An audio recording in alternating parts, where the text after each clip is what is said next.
অর্থ পাচারে বিএনপির নাম সুপ্রতিষ্ঠিত, এই অপরাধের দায় আওয়ামী লীগের উপর চাপানো যাবে না, এমন মন্তব্য করেছেন আওয়ামী লীগের সাধারণ সম্পাদক ওবায়দুল কাদের।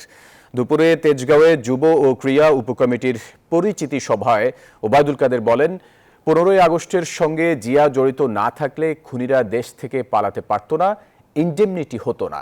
এ সময় কাদের বলেন, আনারকে 3 বার মনোনয়ন দেয়া হয়েছিল তার জনপ্রিয়তা দেখে। তিনি প্রশ্ন তোলেন, সে কোনো অপকর্মের সঙ্গে যুক্ত থাকলে সংবাদ মাধ্যমে এতদিন সে তথ্য আসেনি কেন?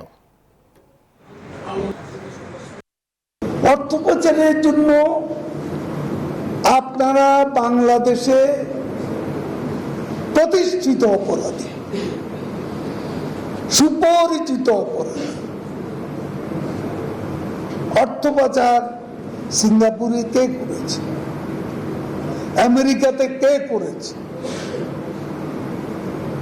সে পাচারকারী তারেক রহমান এবং কোকো।